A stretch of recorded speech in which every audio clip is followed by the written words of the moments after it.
Hello दोस्तों, आप सभी का स्वागत है एक बार फिर से आपके अपने यूट्यूब चैनल एनएम शिक्षा 1176 में। आई होप आप सभी बहुत अच्छे होंगे। बहुत ज़्यादा ज़ोरों शोरों से आप अपने एग्ज़ाम की प्रिपरेशन कर रहे होंगे। इस वीडियो में हम बीए प्रोग्राम के हिस्ट्री के मोस्ट इम्पोर्टेंट टॉपिक नागरिक आंदोलन के बारे में पढ़ने जा रहे हैं।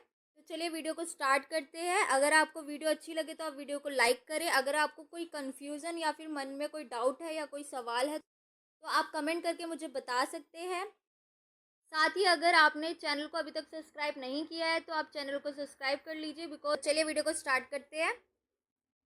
1950 और 1960 के दशक के नागरिक अधिकार आंदोलन ने अशवेतों की स्थिति में किस प्रकार सुधार किया है। तो चलिए परिचय के बारे में पढ़ते हैं। नागरिक अधिकार आंदोलन देश के कानून के अधीन व्यक्तियों को समान संरक्षण और समाज में सार्वजनिक सुविधाओं तथा सेवाओं की समान सुलभता के लिए किए जाने वाला आंदोलन है।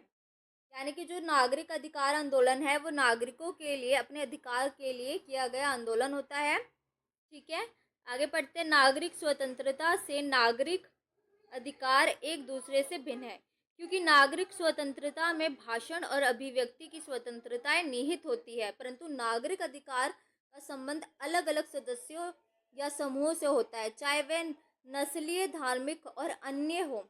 ये संबंध रखते हैं जिनके साथ सरकार द्वारा समान रूप से व्यवहार किया जाना आवश्यक होता है। इसको और अधिक साधारण शब्दों में व्यक्त करें तो नागरिक स्वतंत्रता का संबंध केवल व्यक्तिगत स्वतंत्रता से है और नागरिक अधिकारों का संबंध समानता के मुद्दों से संबंधित है।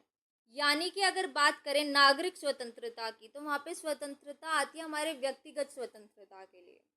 ठीक है, अगर हम बात करें नागरिक अधिकारों की तो वहाँ पे कहीं ना कहीं समानता का मुद्दा उठ जाता है। तो चलिए आगे पढ़ते हैं। 1950 और 1960 के दशक का नागरिक अधिकार आंदोलन।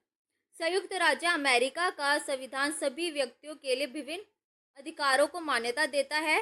संयुक्त राज्य अमेरिका व्यक्तियों को अपनी अभिव्यक्ति, भाषण, सभा, धर्म की पद्धति अपनाने आदि की स्वतंत्रता की गारंटी देता है, परंतु सभी अमेरिकी इस स्वतंत्रता का प्रयोग करने में समर्थ नहीं हुए। गणतंत्र के जन्म से संयुक्त राज्य अमेरिका में विभिन्न वर्गों को अन्य नागरिकों के समान अधिकार प्राप्त करने के लिए कई दशकों तक संघर्ष करना पड़ा। अर्थात मूल अमेरिकी महिलाओं, अफ्रीकी अमेरिकी, हिस्पैनिक अमेरिकी आदि। संयुक्त राज्य अमेरिका में राजनीतिक और सामाजिक समानता प्राप्त करने के लिए लंबे समय तक संघर्ष प्रारंभ करने के लिए कड़े प्रयास करने पड़े। संयुक्त राज्य अमेरिका का कानूनी नस्लीय, लिंग, निर्जातीयता या धर्म के आधार पर व्यक्तियों से कोई भेदभाव नहीं करता है, अर्थात वे सब पर समान रूप से लागू होते हैं। परंतु संयुक्त राज्य अमेरिका में नागरिक अधिकार विशेषकर सन 1950 और सन 1960 के दशक के दौरान मुख्य रूप से अफ्रीकी अमेरिकियों के उत्थान के लिए और उन्हें नागरिक अधिकारों से संपन्न करने के प्रयास थे। कानूनी समानता तब तक समानता में मूर्त रूप नहीं लेती है जब तक कि नागरिक अधिकार आंदोलन अपने लक्ष्यों में सफल नहीं होते हैं। संयुक्त राज्य अमेरिका का इतिहास इस तथ्य का साक्षी है कि सुविधा वंचित समूहों ने कभी भी संघर्ष के बिना कानूनी समानता प्राप्त नहीं की।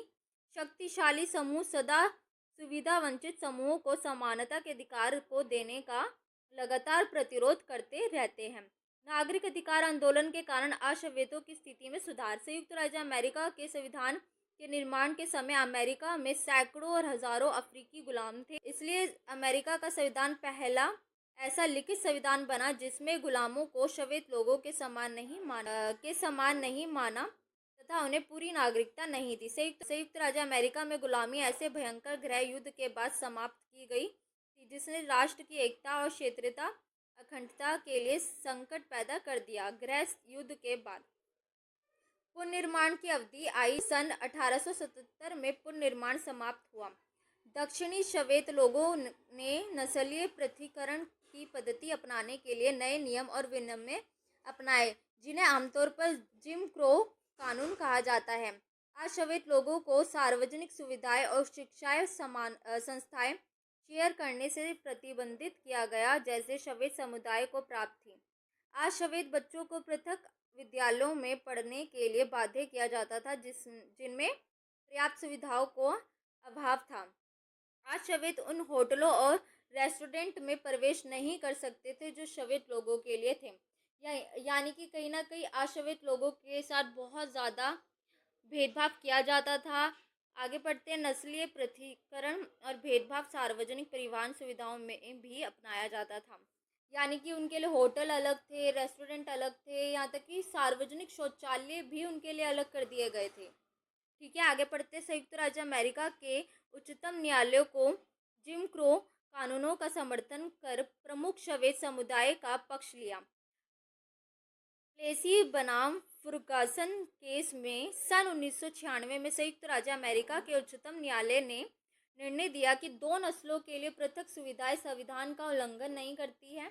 आज शवेत समुदाय के नेताओं ने इस प्रकार के व्यवहार का कड़ा प्रतिरोध किया तथा कानूनी उपायों का सहारा लेकर नस्लीय भेदभाव और कट्टरता के विरुद्ध लगातार लड़ते रहे। परंतु सन 1930 के दशक तक कानूनी तरीका बहुत कम राहत दे पाया था, जब संयुक्त राज्य अमेरिका का उच्चतम न्यायालय ने संतुलित तरीके में अपनी राय बदली। उच्चतम न्यायालय ने अपने निर्णयों में कहा कि यदि अफ्रीकी अमेरिकियों के लिए कोई सुविधाएं नहीं है तो उन्हें शवेत लोगों के लिए आरक्षित सुविधाएं प्रयोग करने की अनुमति होनी चाहिए।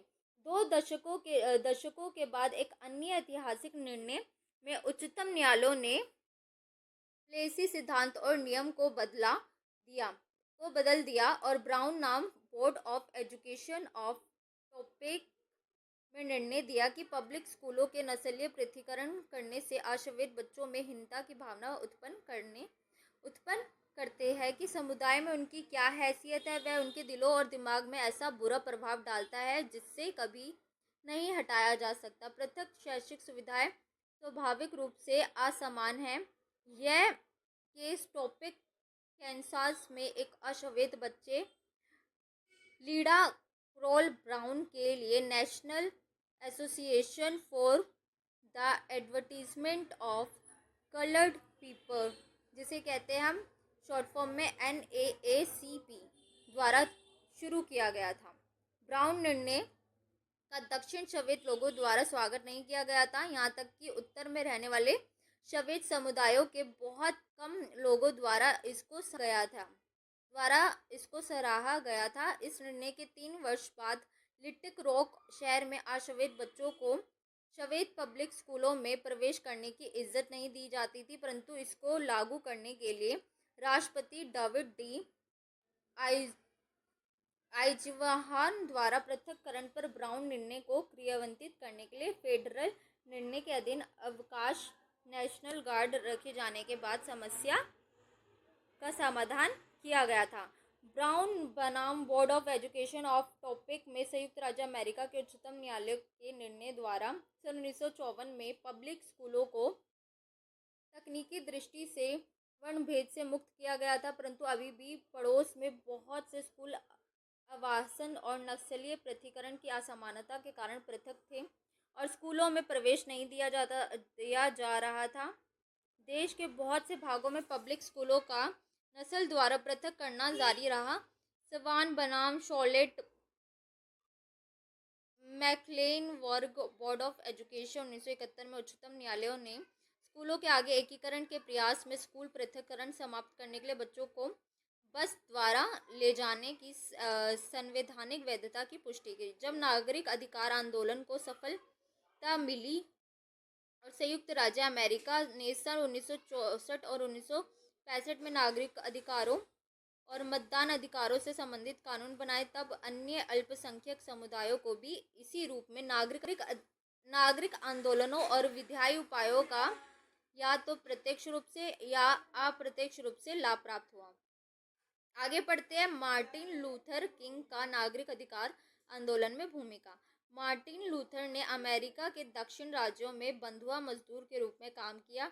अमेरिकियों ने कभी भी बंधुआ मजदूरों का अंत नहीं चाहा। अश्वेत लोगों को किसी भी प्रकार के कोई अधिकार नहीं मिलते थे, ना तो बराबरी का अधिकार, ना वोट देने का अधिकार, ना ही वे सारे अधिकार जो आम अमेरिकी के पास थे। ठीक है, आश्रित लोगों को मतलब पूरी तरह से उनके साथ भेदभाव किया जाता था। ना तो उनको वोट देने का अधिकार था, ना ही उन्हें वो सारे अधिकार दिए जाते थे जो श्वेत लोगों को मिलते थे।